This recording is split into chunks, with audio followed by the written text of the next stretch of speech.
या फडतूस माणसाबद्दल बोलायचं नव्हतं, पण भ्रम दूर व्हावा म्हणून मराठ्यांच्या विरोधात कान भरण्यासाठी गोव्याला मीटिंग घेतली. कॉकटेल डीएनए असलेल्या स्वयंघोषित ओबीसी नेत्यांची. ओबीसी नेते कायचे? रेशीम बागेचे जंतू.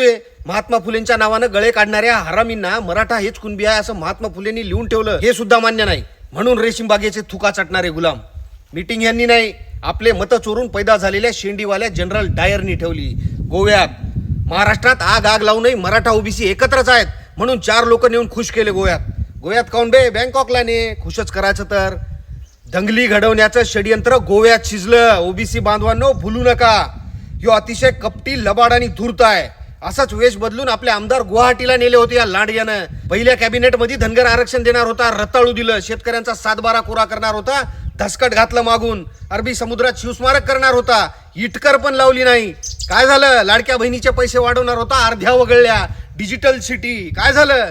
क्राईम, गुन्हेगारी. अरे वर्षभरात घडलेल्या एकाही गुन्हेगाराला साधी अटक पण नाही.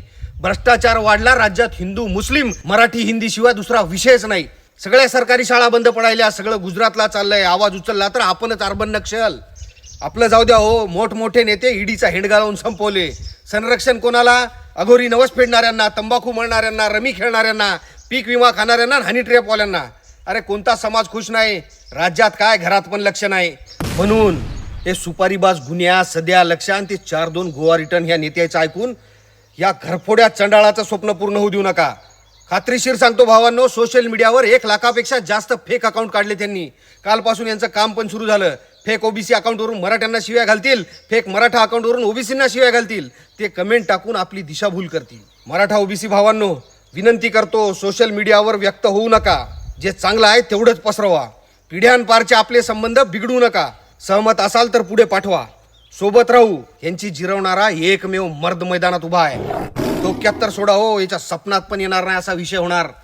सगळं जग ह्याच्यावर थुकल, फक्त पाहत राहा.